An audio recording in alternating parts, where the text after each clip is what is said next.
ఓం శ్రీ గణేశాయ నమః. వినాయకుడు అనగా అన్ని జీవులకు నాయకుడు. పార్వతీ పరమేశ్వర్ల కుమారుడైన వినాయకుడు భాద్రపద మాసం శుక్లపక్ష చతుర్థి నాడు జన్మించిన కారణంగా వినాయక చవితిని జరుపుకుంటాము. వినాయకుడు అనగా నాయకత్వ లక్షణాలు కలవాడని కూడా అర్థం.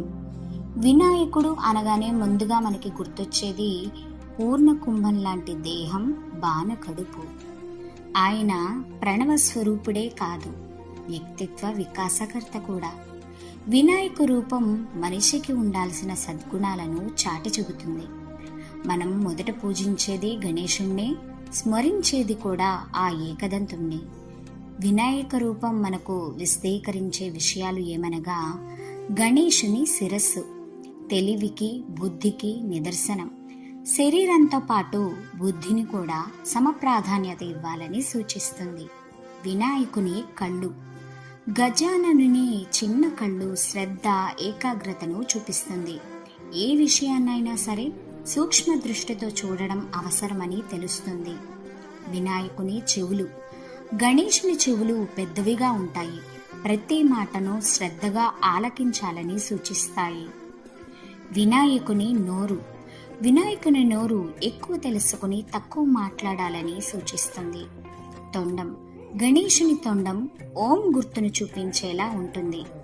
వినాయకుని చేతులు, ఒక చేతిలో పద్మం సత్యం, జ్ఞానం, సౌందర్యాన్ని సూచిస్తుంది. రెండవ చేతిలో గొడ్డలి నమ్మకాలకు, బంధాలకు అతీతం. మూడవ చేతిలో మోదకం జ్ఞానంతో వచ్చే సంతోషాన్ని సూచిస్తుంది.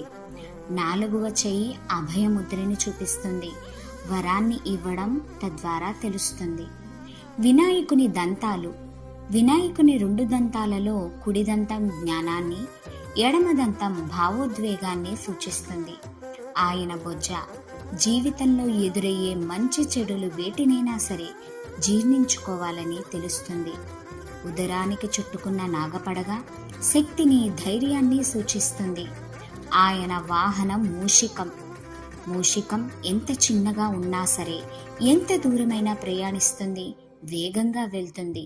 ఇలా ఎన్నో ప్రత్యేకతలు, నిగూఢ సంకేతాలు కలిగిన అధినాయకుడే మన వినాయకుడు.